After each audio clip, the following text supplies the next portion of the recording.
Good evening, everyone. Welcome. I'm Al Smith. I'm the interim president of Utah State University, and I'm pleased to welcome you here this evening.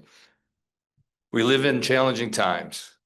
We feel that especially keenly this month on college campuses here in the state of Utah, where we witnessed a horrific act of political violence on our sister campus in Orem 2 weeks ago. I'm grateful for how our students, faculty, and staff of Utah State University have responded in a moment of uncertainty and fear with peaceful vigils, expressions of grief and solidarity, and a rededicated commitment to respectful dialogue across differences, which has been the hallmark of university education in this country, of course, for generations. In a time of polarization and fracture, there can be temptation to despair, to the belief that events are out of our control and locked inexorably in a downward cycle. Dr. Martin Luther King Jr. reminded us, however, that one of the most powerful virtues for us to cultivate is hope. As he wrote, we must accept finite disappointment, but we must never lose infinite hope. Only in this way shall we live without the fatigue of bitterness and the drain of resentment. It is precisely for this reason that we need to hear voices of hope, voices of healing, voices who remind us that even in the most difficult of circumstances, there is a path to reconciliation. I'm grateful that this evening here at Utah State University, we're hosting one of those voices of hope and healing, Nobel Prize laureate Leymah Gbowee. It is my pleasure to introduce her. Leymah Gbowee was 17 years old when civil war broke out in her home country of Liberia. Witnessing firsthand the traumas experienced by those living through violent conflict, she sought out training in social work. She volunteered in a trauma healing and reconciliation program at her mother's church while she continued her education. Seeing the challenges of rehabilitating children who had been recruited as soldiers in the Civil War, she had the insight that if any changes were to be made in society, it had to be made by the mothers. When violent conflict erupted, again in 1999, Ms. Gbowee, by now a mother of 5 children herself, took action. She helped organize and then lead the Women of Liberia Mass Action for Peace, which brought together Christian and Muslim women in a nonviolent movement that played a pivotal role in ending Liberia's devastating civil war. Her efforts are chronicled in her memoir, Mighty Be Our Powers, and in the award-winning documentary, Pray the Devil Back to Hell, which you can stream through our library's website. In 2011, Ms. Gbowee received the Nobel Peace Prize, recognizing her leadership in mobilizing women across ethnic and religious divides to end the Liberian War. In addition to the Nobel Peace Prize, she has received numerous international honors for her remarkable peace-building work, as well as several honorary degrees from universities around the world. She also has earned an MA degree in conflict transformation from Eastern Mennonite University in Virginia. Ms. Gbowee will be joined on stage by one of our own faculty, Professor Patrick Mason. Dr. Mason is a professor of religious studies and history at USU, where he holds the Leonard J. Arrington Chair of Mormon History and Culture. He is also a founding member of the Harave Peace Institute, an institute that has been working tirelessly this month under the leadership of Dr. Austin Nuppy to provide resources of healing and peace for our campus community. Our format this evening is that Professor Mason will moderate a conversation with Ms. Gbowee about a half hour or so. Then we will open it up for your questions, which you can submit via the QR code, which you are supposed to be able to see on the screen. I do not see a QR code on the screen. Okay, it'll be on the next slide. There we go. Okay. Before bringing her on the stage, I want to share a quote from Leymah Gbowee that I think speaks to our current moment to give us hope that we each need. I believe that in the end, goodness will always vanquish evil. Although I may not see it in my lifetime, peace will overcome. I believe, I know, that if you have unshakable faith in yourself, in your sisters and brothers, and in the possibility of change, you can do almost anything. The work is hard. The immensity of what needs to be done is discouraging. But you look at communities that are struggling on a daily basis, they keep on. And in the eyes of people there, you're the symbol of hope. And so you too must keep on. You are not at liberty to give up. Don't stop, echoes the older Liberian lady's voice. Don't ever stop. My answer to her, I never will. Please join me in giving a warm Aggie welcome to Nobel Peace Prize laureate Leymah Gbowee.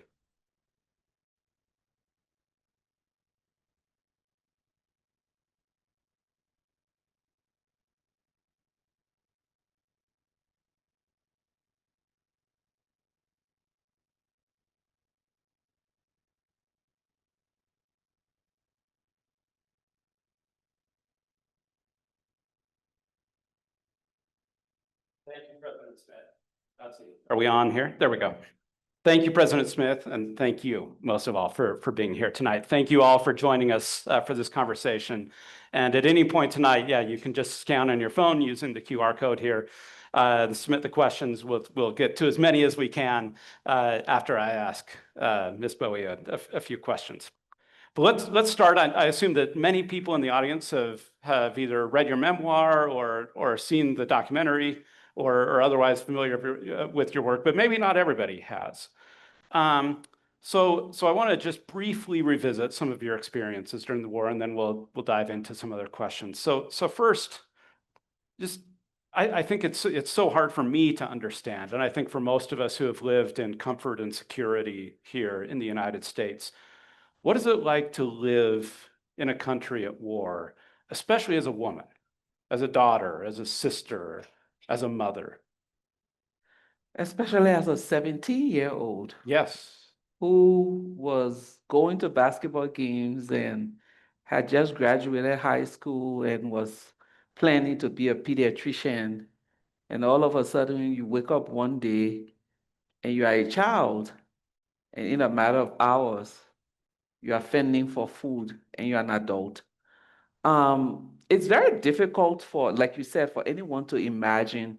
But let me think of a moment. We woke up one morning in July 1990, and I was about to go to school. My mother and my sister had gone ahead, and we had some relatives who were internally displaced, and we heard shooting by 10 in the morning. And this old man said, I know this sound. It's the sound of the fighters. They are coming to take over. And in a matter of minutes, rains of bullets. So I'm struggling to grab my nieces and nephew to put them in the house. And then by 7 p.m., we have over 25 people from our church who are internally displaced and they don't have a place to stay. My dad did not come home that day. My mom and my older sister did not come home. And an aunt came to me and said, we have all these people. This is your parents' house. You have to now start taking decisions. And from that moment up until today, I've been taking decisions. Living through the war, mornings would be get up to go and look for food because my mom was really traumatized and she really couldn't do anything. And I would go to walk maybe 2-3 hours and go and get something. But there are some checkpoints. There was this one particular checkpoint. Every day before I could pass, this one soldier would say I should give him a kiss. And then coming back, it would be the same thing. And some mornings when they gave me money to take to my grandmother, we had to make the money like sanitary pad for me to wear. Just because if they found me with cash on my person, I could get killed. But all of this moving from one community to the other as a girl, you're worried that any moment you could be stabbed, you could be raped, or you could be killed. So that's just a synopsis of, but just imagine you came from being a normal teenager and in less than 2 weeks, this is the reality of your life. You're grateful to wake up in the morning and fearful to go to bed at night. So then, and this answer could take hours for you to tell, but in a few minutes, what did you decide to do? Again, for people who don't know some of the details, talk about the mass action. Talk about the meeting with President Taylor, and especially maybe the sit-in at the peace talks in Accra. So there's this long version of becoming a refugee, moving back home, and then coming back home to Liberia. But from that age, there was this anger that I carried. And by 2000, children would be going to school because we had gone through a period of no fighting. Then there was elections in 98. And then by 99, the fighting started again. And by 2000, children would be going to school and a pickup truck will come and throw them in. And they would carry them at night, teach them to shoot. And the next day they're on the war front. So parents were very fearful. And so group of women got together and we decided we had to do something. And we got into this room, we wrote a statement, and someone said, let's write Women of Liberia. And I said, it's disingenuous. How can 7 people represent women of Liberia? We can't. We have to name ourselves. So we named ourselves. But that statement was carrying everything that Taylor said he wouldn't do, President Taylor at the time. We wanted immediate unconditional ceasefire. We wanted the deployment of an intervention force. And we wanted dialogue between him and the warring parties. And he said he won't do it.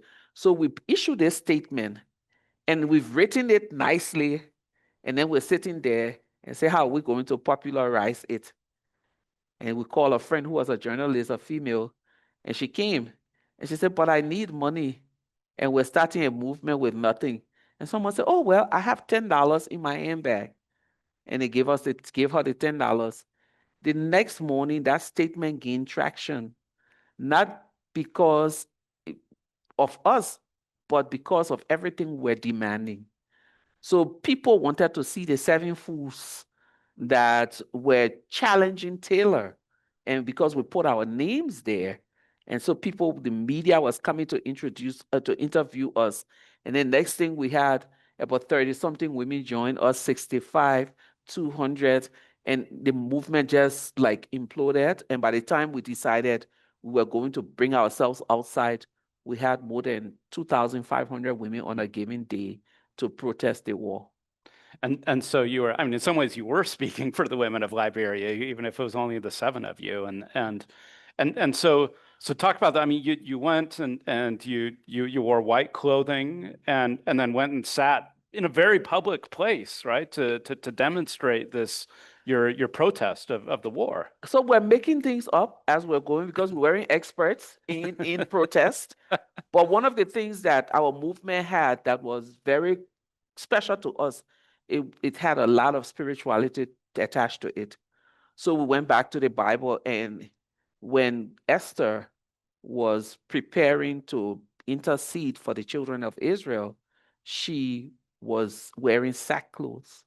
And so the white for us was for peace, but it was also a representation of our sackcloth. And we weren't allowed to wear jewelry and makeup and anything because we were in a period of mourning, lamenting to God for the state of our nation. So we wore those white to say first we wanted peace, but also as a way of mourning.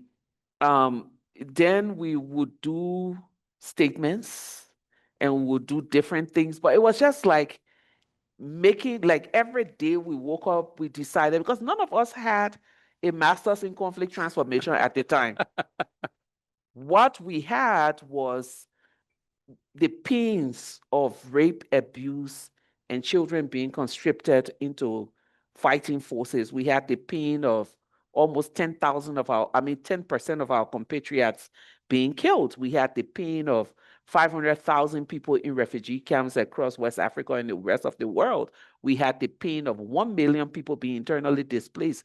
We had the pain of no social system or structure, no infrastructure, electricity, running water.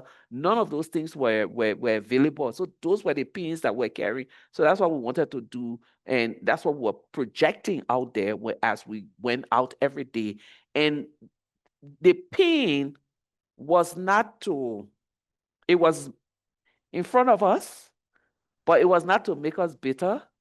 It was to empower us, make us strong to do what we needed to do. So that was the reminder on a daily basis that this is our reality. So whether Christian, Muslim, different ethnic group, different political ideology, we cannot afford to allow any of this to come and block because this is our focus. Our focus is everything that we're going through. My kids at the time lived in Ghana as refugees. And when they left, the way they left their bedroom, that side of the house, for almost 2 years, I never went to that side. I always stay in front. And my focus at that time was one day my kids would come back home. And even though the shoes would be too small for them, but at least they would see that their shoes are still scattered all around here. So that was the thing, that was the drive for us as women, that we needed to just be out there and to just put it out there. One of my transformative moment was, we would go on this airfield and sit. And the reason why we choose that open field was because President Taylor would pass to go to work and he would pass to come back.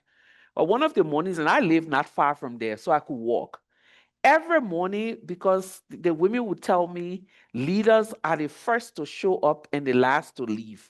That was 101 leadership for me from the older women. And so every morning I would endeavor to be the first. And every morning I would get there and there was this old lady who beat me to it. And the day I would say I would do 30 minutes earlier, she would be there earlier than me.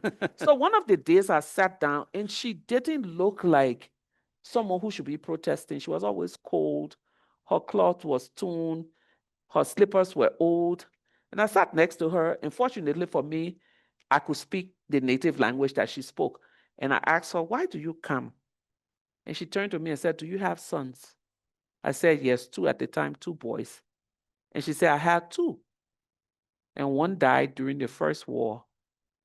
And one just died. And then I heard that the women were coming together for peace. And I decided to come so that you don't lose your 2 sons." That became my why. That became the reason I woke up every morning to go there. And I think for a lot of the other women, that was that, and many other things that we encounter during the period of protesting, was our why. I want to hear you talk about there's so much in terms of the creativity and innovation of the movement, but I just want to hear you talk about the moment, in some ways a decisive moment. There are peace talks in Accra. The representatives of the president and then all the different warlords are there, and they'd been there for what, days and weeks? I mean, months at this very fancy resort. You said, they had no incentive to actually reach a deal because they were being treated like royalty, right? But you and the other women came, and can you just talk about that kind of decisive day where something broke for you? So that morning, first, it wasn't going anywhere. And I don't know if anyone, I don't think anyone can imagine what it is to start a movement and you're excited and you see progress, and then no progress and no movement. And then all you see around you and feel is destruction. And so after a while, I decided I didn't want to go to protests again. And one of those days, I just allowed myself. I cried so much tear. I had a problem with my theater that it was just painful, and I would cry and there would be no tear. And so this day I went and I was sitting somewhere and watching the video. And on that video, a young woman had given birth. And she came outside to hang her baby's nappies. And there were 2 boys, the ages of my 2 sons, that were brushing their teeth, and a missile fell and crushed those 3 people. And as I was watching that thing, I was really crying. And I got up very angry. And if I had a gun, I would probably go into that peace hall and destroy everyone. I called my mentor, and I said to her, "Today we have to do something." So we sent for the women, they came, and I sat down, I put on my white t-shirt, tied my hair, and I wrote a hostage note. Talk about creativity. I'm just angry and I'm making things up. And I write, and these women arrive, and we go to, so like everyone in this room is the peace hall. So then we sit Where the negotiations are Yes, where the happening, right? negotiations are happening. So you have all these very powerful men, generals from the Nigerian army, US Army, they are also there observing. And then you have all these warlords from our country. And then this group of women, we sit at the door and we loop arms. And then I tap on the glass and pointed at one of the Nigerian generals, General Williams, his name. I told him to give to the chief mediator. And so he took the note and gave it. And all you could hear from the overhead speaker outside was, "Oh my God, distinguished ladies and gentlemen, the peace hall has been taken by General Leymah and her troops."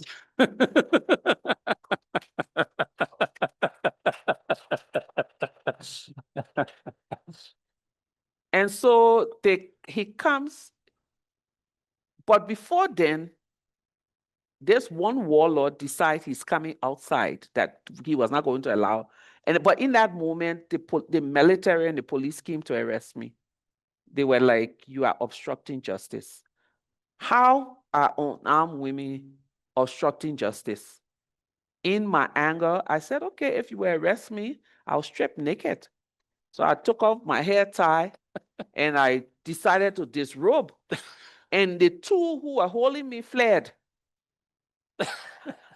And then my mentor, Etwida Cooper, stood next to me and decided she too was going to disrobe. And in that moment, we just heard all this chaos. This man is trying, one of the warlords is trying to jump over the women. And then the mediator came outside. But by that time, I think I've just lost my mind. I'm crying. And they took us into the room and said they should negotiate with us.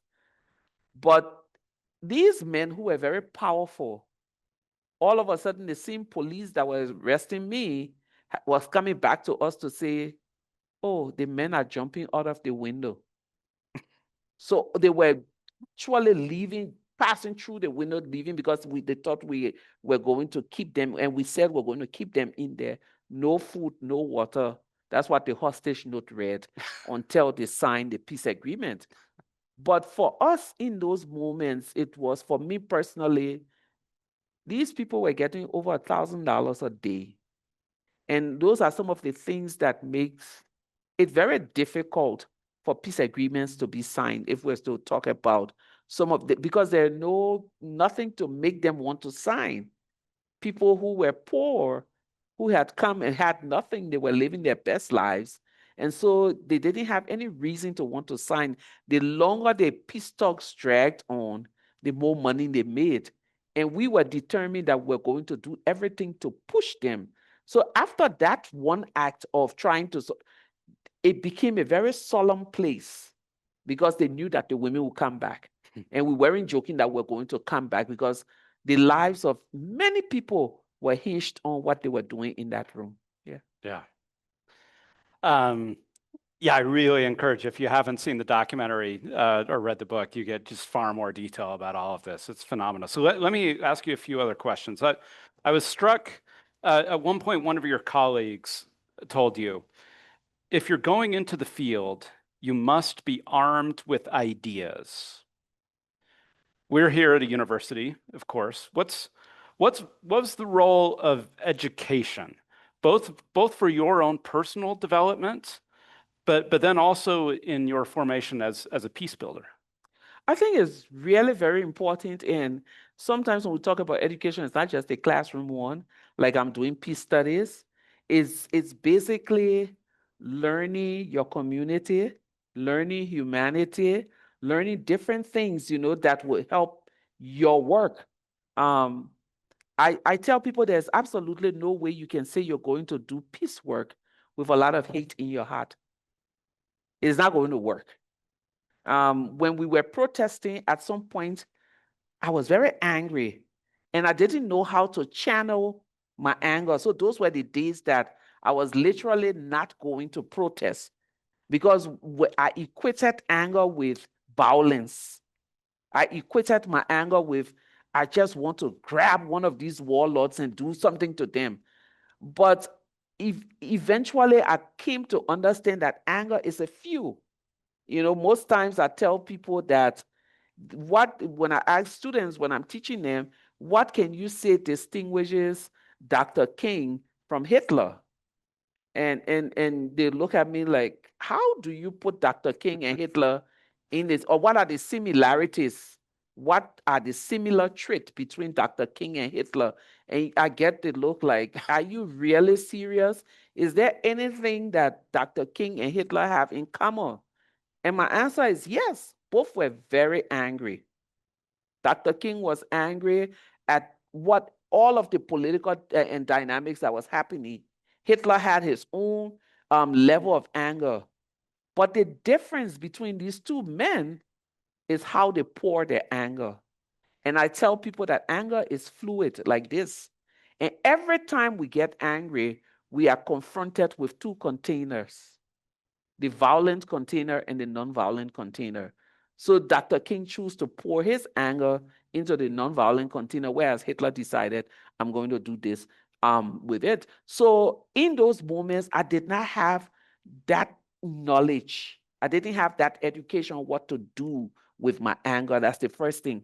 The second thing is, for young people, when you decide that you want to do any form of social justice work or any form of work, what you need, you talked about the education, but what you also need in those moments is an understanding of the context. And this has been one of the biggest problems that we have in peace building work, in social justice work, whether it's in Utah or somewhere else, because most times people tend to want to import ideas. The UN has failed on many fronts in this area.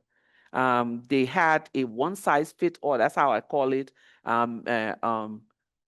one-size-fits-all solution for wars, peace talk, TRC, elections, peace has been delivered to your community. And it never works. So an understanding of what happened in Rwanda, what worked in Rwanda is not going to work in Liberia. If you work in a small community in downtown Salt Lake, what happened there, even if the situation looks the same, the context is totally different. So an understanding of the context. So education plays a really key role in everything that we do, not just our classroom education, but having an open mind. Most times I talk about the open mind challenge that my grandmother gave my sister and I, but having an open mind to cross borders, invisible borders, because you cannot do without learning, you know. I'm trying to think about me as a person going one day to England, and I was so tired. I looked at my itinerary, saw my driver's name, and he had an Arab name. And I was like, praise the Lord. Arab men don't talk to strange women. So I'm going to sleep on my ride, because it was an hour from Heathrow to where I was going. I get in this car. No, I meet my driver at the point. And first thing he said, do you want coffee? And I said, no, I don't drink coffee, but I would like hot chocolate. So we go.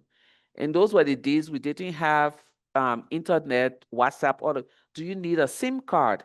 And I said, yes. So he takes me to buy the SIM card.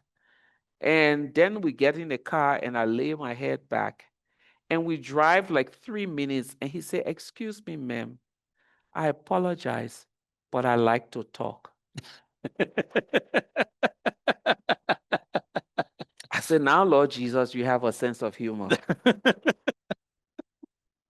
I said, okay, let's talk. And then he said, I'm Kurdish. And my best friend is from Turkey. The both of us were born in London. We've never been to that part of the world. He said, but first, let me tell you, last night I drove a group of girls from the airport to this point, and they were excitedly talking about meeting you. and I went and researched you, and I shifted my shift to be able to meet you because I need to talk to you. He said, I have never been to any, both my friend and I, we've never been to the mosque. We've never been anywhere close to anything. He said, but when 9/11 happened, he said, I died. My friend died. So we are no longer two bubbly young British men. Every time people see us, they see a possible terrorist. And it's a difficult life to live. And he poured his heart out to me for 1 hour. And the reason why I bring this story into your question about education is because most times in the world that we live in today, we are so stuck in our corner that we never really want to cross over to the other side to interrogate and get to know, Miss Leymah, why do you tie your hair like this? Miss Leymah, why do you do some of the things you do? Because until we get to cross these invisible borders that we've created, we'll continue to be uneducated. Uneducated in which sense? In a sense that we'll treat each other based on the prejudices and the stereotypes that we've developed over time. You know, sometimes people see one Black person and they assume, you know, many times I tell people, I wish I could wear my Nobel medal on my neck when I'm going to places, because many times I've come to this country and people look at me and say, oh, did you come to stay? You know, like at the point where you get your passport stamp. Or do you want to live here? Why do you come all of the time? Why do you always come back and forth, back and forth? And recently someone asked me, are you intending to migrate here? I said, me? And they said, yes, it's you I'm talking to. I said, never. I don't know how I said that never, but this man was stuck. He was looking at me like, huh? Because the point is we have to get to the place, distinguished ladies and gentlemen, where we really begin to educate ourselves on many things. This country is a beautiful country. But sometimes, and I'm not saying about Utah, please, don't say she said about Utah. Some of the places you go, the level of ignorance, you ask yourself, is this really for real? I spent 7 days in North Korea. And I was coming from North Korea, I had to come back to New York. And when I got to the Homeland Security guy, he opened my passport and said, you just came from North Korea. I am sure you saw scrawny, hungry, dry, dying people all over the street. I'm like, this man is the first point of contact in this country. And he's spewing this level of ignorance. How? I'm not talking about Utah. But yeah, so it's to the young people here, when you're interested in anything, read. I read this afternoon, I was talking about interest and investment. There's no way you can be interested in a particular field and you don't invest your time, your energy, your emotions, and your everything into it. Peace, Wimi, Liberia is my area. People will call me from home and say, this political situation just happened. My daughter can attest to it. I spend hours on the phone calling different sources to say this. And eventually I would come back to the person and say, no, that's nothing. Because that's how you can have a master's, a PhD, in any field. But if you don't have the common knowledge, we say, what we can say, book sense. So it's your education versus your common sense. And that common sense is the understanding of the context. I think that's what I was trying to say. Yeah. Okay. I'm going to ask you two more questions, then we'll open it up to I have many, but I'm going to limit it to two, and then we'll open it up to others. So part of this series is to think about the role of religion in public life. So I want to ask you a question about religion. I was struck as I was reading your memoir, it reminded me sometimes of in the Hebrew Bible of Jacob's wrestle with the angel, Jacob's wrestle with God. At various points, you say, "We pray and nothing happens.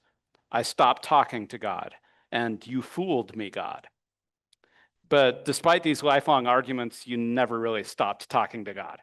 And there's this beautiful moment where it's a dream, or I might call it a revelation that really gave you the inspiration for this key moment in the movement. So I have two questions.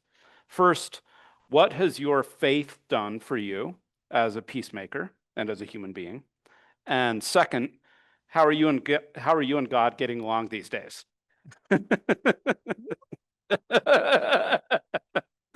Some days, I have a friend who told me once that just take an empty chair and put it down and say, God, you're here. And you have a conversation. And I do that.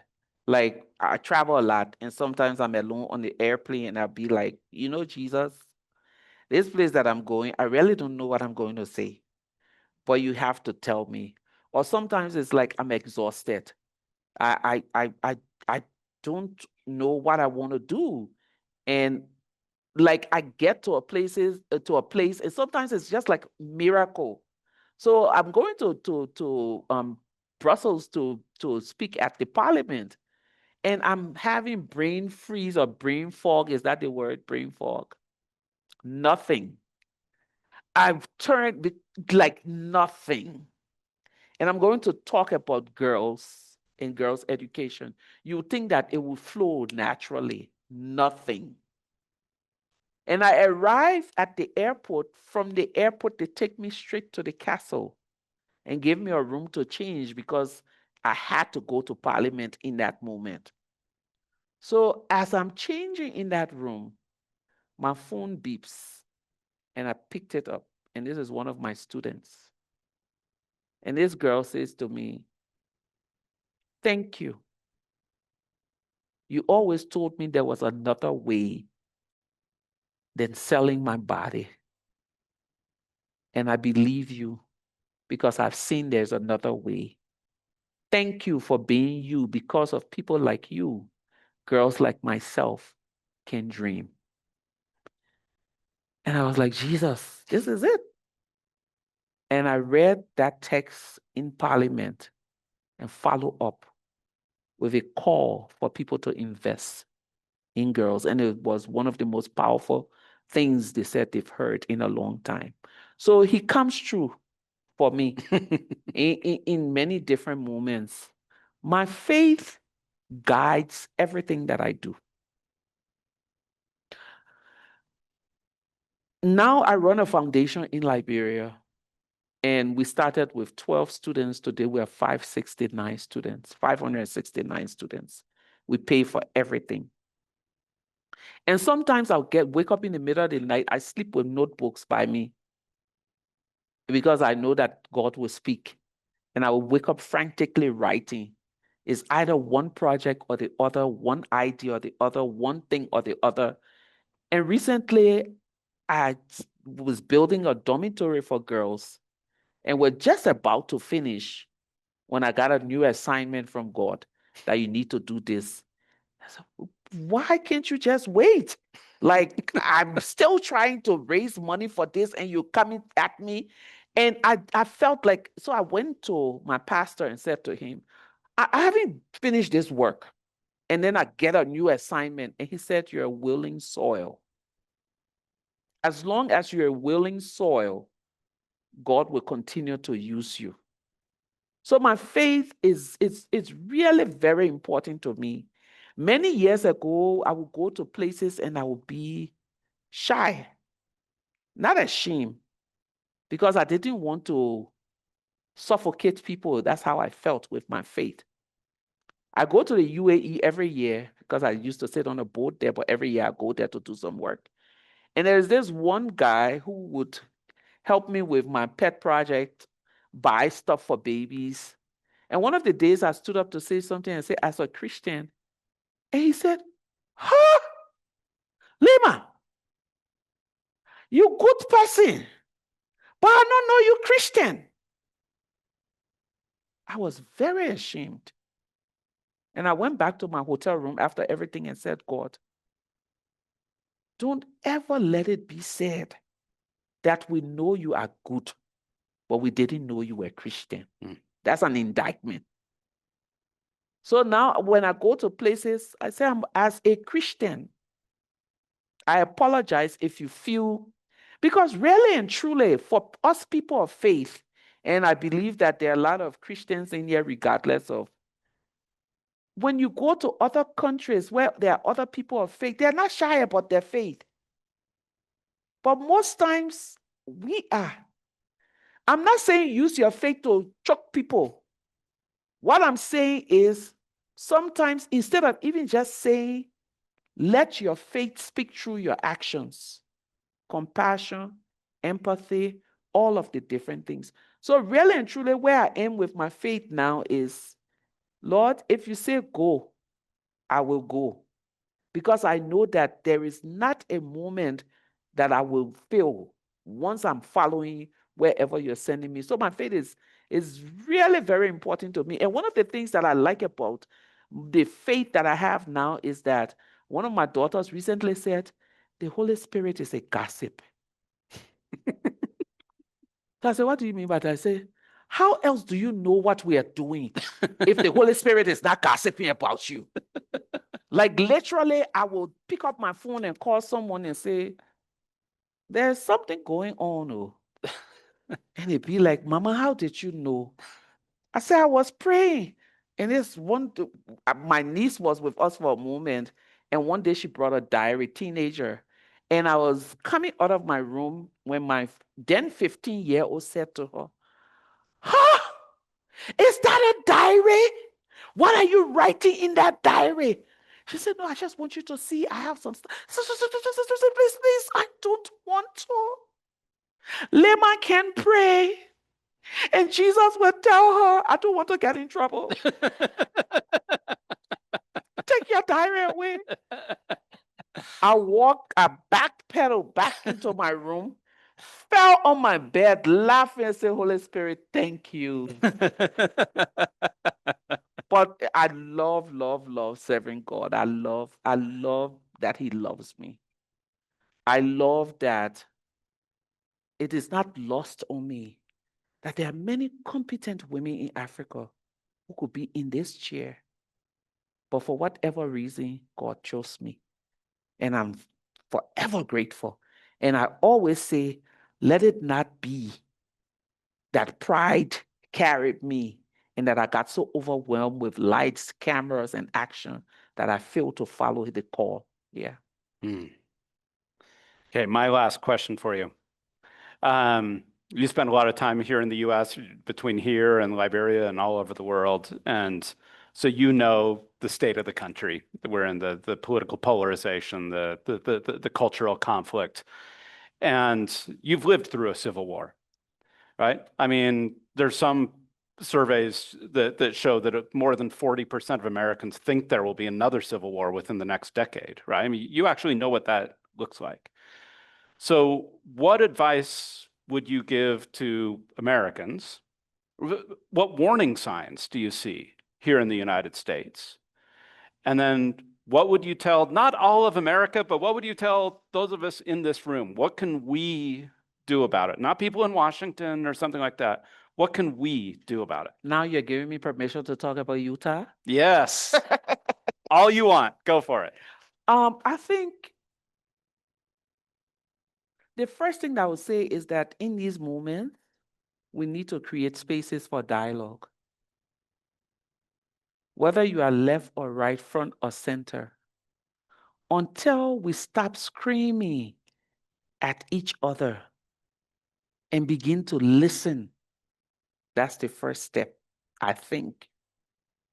Because you see, dialogue allows for people to understand what the other have. The way Utah, we're talking about Utah, is functioning right now is everyone is shouting and no one is listening. He gave me permission to talk about Utah. This is the moment, and it doesn't matter where it happens. It can be in living rooms, boardrooms, church rooms, filling station, libraries, children, teenagers. Everyone needs to stop and begin to talk. We would not have built that beautiful movement that contributed to ending Liberia war if we didn't stop to talk. Before we started our movement, maybe that was one part of the story, we spent 3 days. First day, all Christian women. What does peace look like to Christian women? We have to talk amongst ourselves. Second day, all Muslim women. What does peace look like for Muslim women? Third day, Christian and Muslim women together. What are some of the things that would divide us? And what are some of the things that would bring us together? And those kinds of conversation can be simple, but very powerful. Until we begin to have those conversations, we'll be stuck. The second thing is the conversation will allow for us to begin to feel humor again towards the other. Right now, everyone's heart is guided. You know how you put a steel door to your heart or to your door so that you don't have, I'm not. And so we've guarded our hearts with steel doors and we've put on helmets, steel helmets, and our ears are blocked. So I don't want to think. As a matter of fact, we've even covered our eyes so that we don't see the humanity in the other person. But that dialogue is going to lead to that. Many nations that have gone through wars and gone through periods of instability will never really gotten out of it unless they created a space for people to begin to feel and be human again. And I think that those are the two, maybe it may sound simplistic, but it's really very powerful, starting from 5-year-olds. Because at the rate that our world is going, this is not just a US problem. At the rate that our world is going, until we begin to nurture the young ones to have respect, have compassion, and empathy, we are headed for trouble. Because we don't have the liberty of interacting. Children don't have that liberty of interacting anymore. It's internet, AI, and all of those things. And at the end of the day, if we don't begin to reintroduce our collective humanity, our aim, because of what we all are, we will face a serious problem. And let me be very clear. This has nothing to do with any political group. It has to do with all of us in this room and all of us in this world. We must, and especially for those of us who call ourselves people of faith, we must begin to open our doors for those conversations to happen. Let's talk about this. Let's talk about this.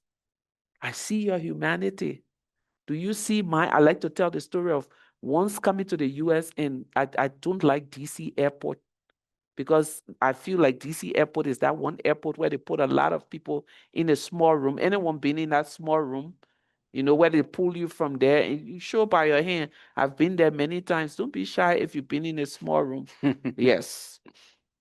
So my daughter at the time and I were traveling. We come from Ghana, 10 hours.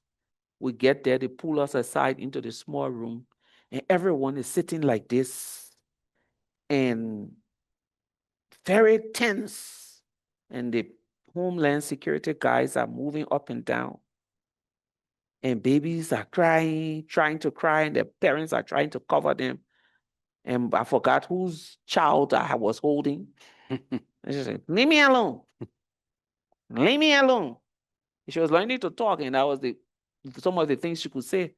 So I just got fed up and put her down. And she lie on the floor, roll left and right. Every parent in that room was looking at me like, are you serious right now? She got up and went and wrapped herself in the US flag. But then in that moment, one of the guys was coming and she ran to him and gave him a hug. And came back to me. And I heard, Miss Bowie, I walked to the guy, welcome to the US. That's how we left that small room. But like every other process, I was doing my reflection. And I said, what did that moment mean? My daughter was tired. She was showing everyone that I'm a child. I'm tired. I have the right to play. And this security guy was tired. He probably slept on duty. And then she walks over to him and gives him a hug. And what that baby was saying to that officer, I see your humanity. I see you're tired. I see you have a baby and you want to go home too. I too have been on a 10-hour flight. I'm tired. I see you. And do you see me? And I think that's what the times are calling for. I see your humanity. Do you see mine? Okay, yeah.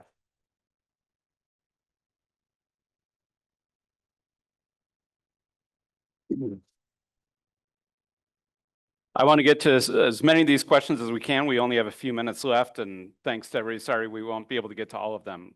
I want to start with one that follows up on that. How, in the women's movement, you had all, these tactics and strategies, many of which you were coming up with on the fly, all right, as you've said.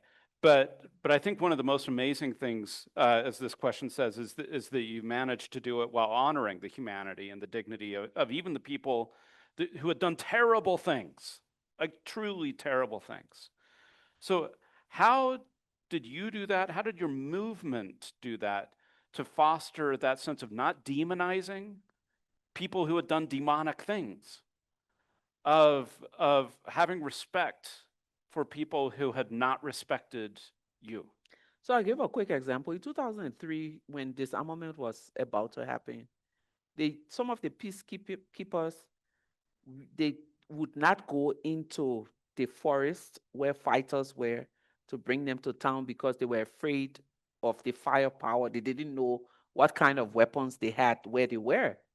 So one of the times the women decided in one of our branches that they wanted to go to bring the boys to town. And the peacekeepers drove them halfway. And as they were going, they had pots and pans. And they were knocking and saying, peace women, we're coming, don't shoot, peace women. So the boys came, met them, and they said, you can come out now because it's time for disarmament. And those boys came out. The next day, they called me. I said, what are you all doing? And they said, we're under the tree and we're cutting hair. I said, whose hair are you all cutting? They said, we're cutting the boys from the bush hair. So they brought all these young fighters to the town, and they bought razor blades. And they were saying to them that we are welcoming you back as humans amongst us. And you can't have these hair that have overgrown hair. So they cut their hair. Those who didn't have clothes, they gave them. But basically saying to them, welcome back. But those were not the easiest. Within that same group, one of the women asked me, what is peace? Because I fed the killer of my daughter. I nurtured him. I did not cry. I didn't strangle him. But I came back to you as our mother to talk about my experience. So a lot of the women, in the midst of their pain, were still seeing the humanity of these boys. 16-year-old fighter amputated, wanting to see me. I hated all of them at the time. But when we sat on the sidewalk to talk, I looked at him, and for the first time, it was like the scales dropped from my eye, and I could see the 9-year-old that got left behind by his parents. So until we peel the layers and the stereotypes and the prejudice, I tell you, many of us go around seeing people with the eyes of how we've perceived them in our minds. And until we change that, we'll continue to dehumanize each other. But for us, the process of peace building for us as women was humanizing even the ones who had done the worst, or rehumanizing. Yeah. Yeah. How do you find the courage to resolve and transform conflict when you can't see the outcome? You have two options: leave it to get worse, or try to do something and you're remembered for doing something. Because again, we never really know where anything will end. You never know whether Utah will be a smiling city again. But if you have a tiny bit of power to do something, you have two choices. Either I use this power to do good, or I sit and let things deteriorate. Why are we in the world at a place where we are? Because a lot of people see the problems as big. Let me give an example. Oh, Lord Jesus, this is the moment of being in a classroom. So just see this bottle as our global problem. And so you're looking at this and you're saying, in this bottle is the problem of the world. And then you keep looking at it and you overthinking, how do we solve it? So the problem of the world is here, but it's too big. Trust me, if you decided this is it that I can do, it's no longer here. Something is out. Bit by bit, if each of us decide we will pour out something from the crisis, the world problem, one piece at a time, before you know it, it's no longer a whole. You know how people eat into the cheese, or the rat will eat into the cheese? Just imagine that each and every one of us are eating into the world's problem. Each and every one of us are trying to do good by our community. When you wake up in the morning to teach your class, you're chipping away from the world's problem. When you lend someone a helping hand, you're chipping away from the world's problem. So I may not see the end of this, but the one thing I want to be remembered for is someone who took a piece away from it. And I think that's the way to see the crisis that we're living in. How do you deal with people who say they share the same faith as you, but their values are very different? You might be on a different side. I mean, in the Liberian Civil War, there were Christians who were killing people, and Muslims who were killing people, and then there were Christians and Muslims who were working for peace. So how do you deal with it within a religious community that are reading the same scriptures, praying to the same God, but actually going in very different directions? Well, the beauty of the world that we live in and the one who created the world is that whilst we carry some similarities, people are totally different, and people will act differently, do differently. Some of the cheeky, I have a sister who's very cheeky, and sometimes she'll say, I'm not Deputy Jesus or Jesus Deputy, meaning it is not my place to try to fix, all I can be is kind. All I can be is show compassion. And if you're in my space, we will speak the truth, but we don't have to antagonize. Am I making sense? Yeah. So because even siblings, they share the same values based on their growing, but they can decide to take two different paths. And today, in the world that we live in, that is where we have one of the biggest problems. People of faith, we that know Jesus, we have more problems than the ones that don't know Jesus. Because sometimes we get so overly righteous and we want to be the deputy for God on earth. You know, as a Christian, I have to fix all of you people. And this is no joke. When we were protesting in Liberia during the peace movement, the people I had the most problem with were the Christian women, because they had all the scriptural backing for divisions. What fellowship does darkness have with light? What can this happen? And how but again, if you continue to push that, what fellowship does darkness have with light? Who are you going to win over? It's not how many times we read our Bibles. It's not how many times we go to church and pray. It's how we interact, even with those within the Christian faith. Sometimes it's just listening and listening and listening and listening, and maybe come back and listen again. And the more you listen, you recognize that at some point they start to change the tone of their ideology. You know, I see you've been listening, you haven't argued with me. No, it's just listen and love. So we do more conversion through our actions than we do through our words. Okay, it's a couple of minutes past 8 o'clock. I'm going to ask you to, can you answer one more question? You met with some students earlier, and so I want to end on the same question that you ended with them. What is the role of forgiveness, and how do you forgive?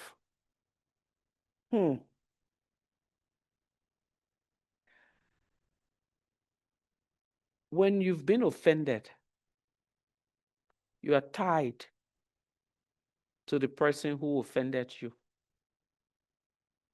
The simplified version is every time you see that person, your heart skips a beat.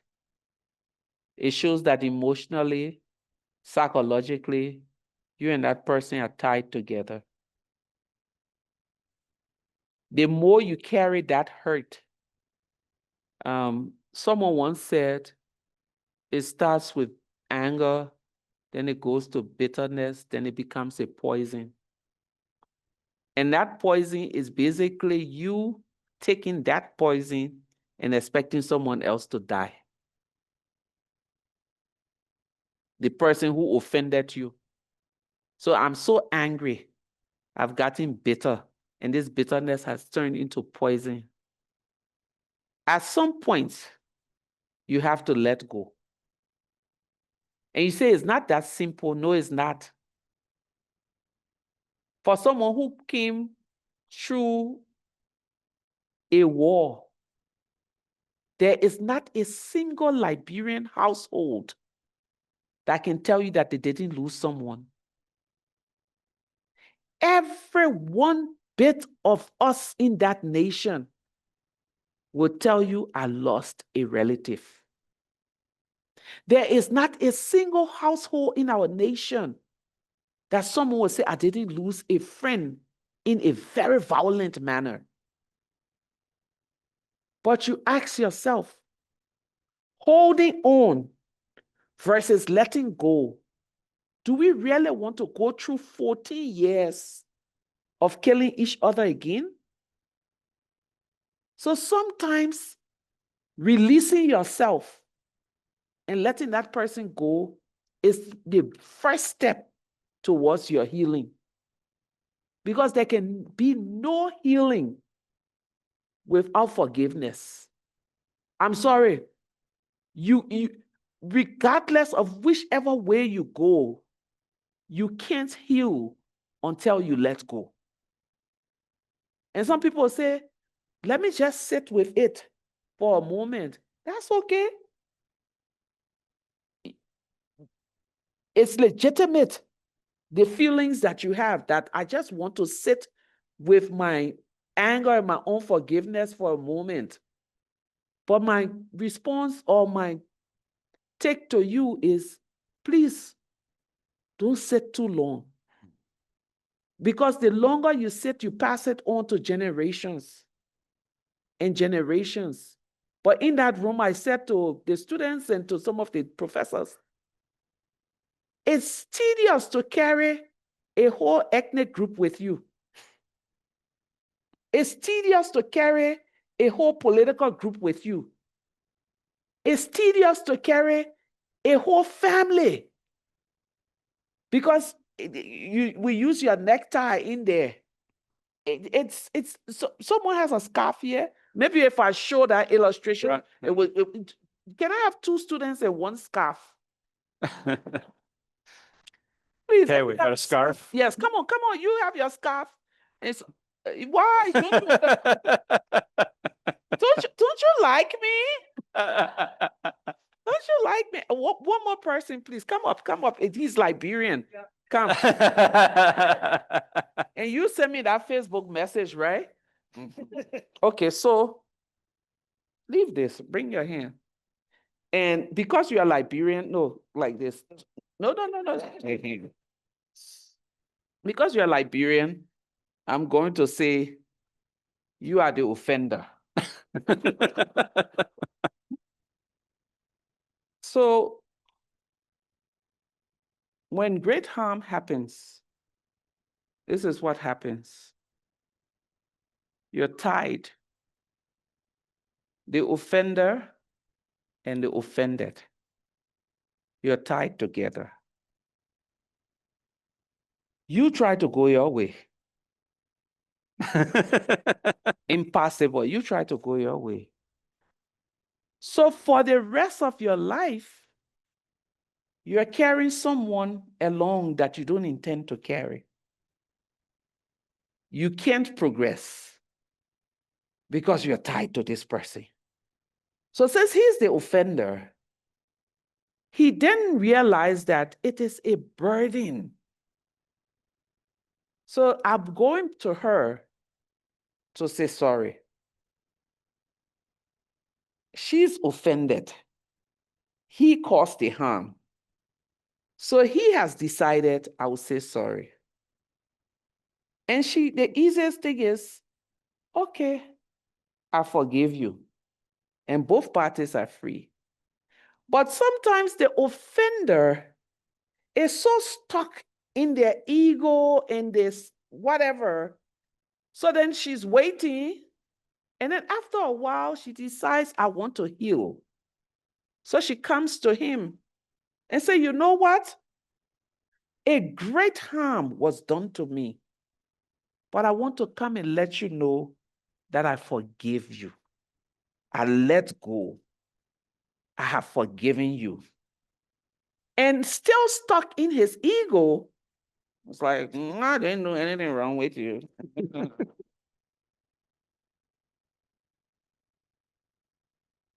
She's free.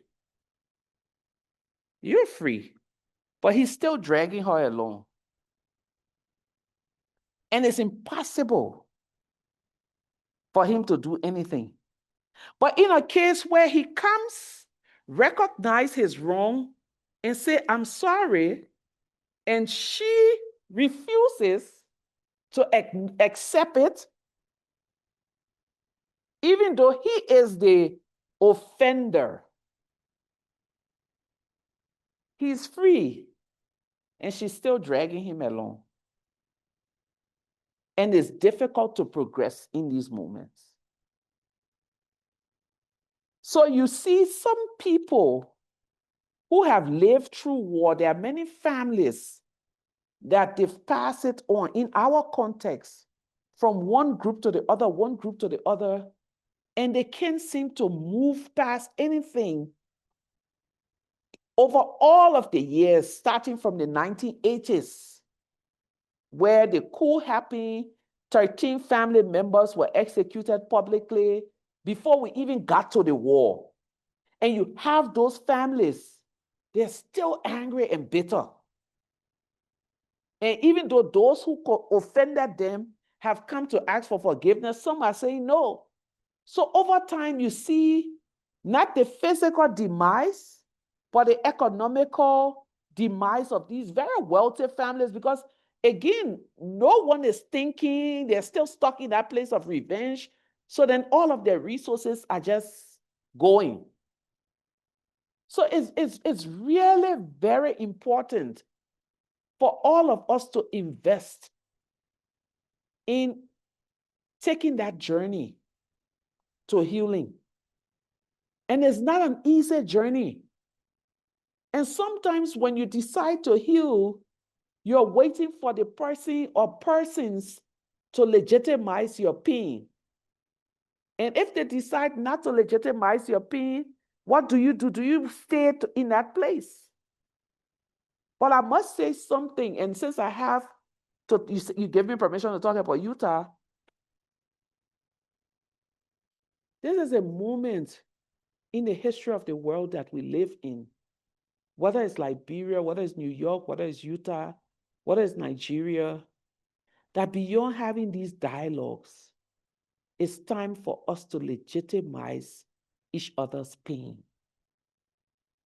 We can no longer be political about each other's pain. The two ingredients that I want to leave with the audience tonight that we need to move forward to peace is empathy and compassion. We've lost those. Whether it's Liberia, whether it's Ghana, is fading away from all of the discourse we're having. And until we bring those two important individuals into our conversations, into our actions, into our everyday lives, people is going to get worse.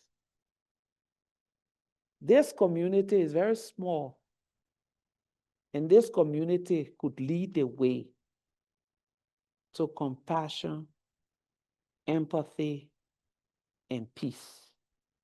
In 2003, we set out to build a movement for peace.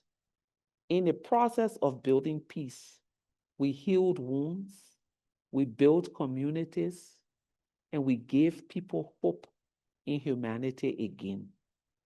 So ending wars is not just about silencing the guns. It's about giving dignity to the other. Thank you all for having me.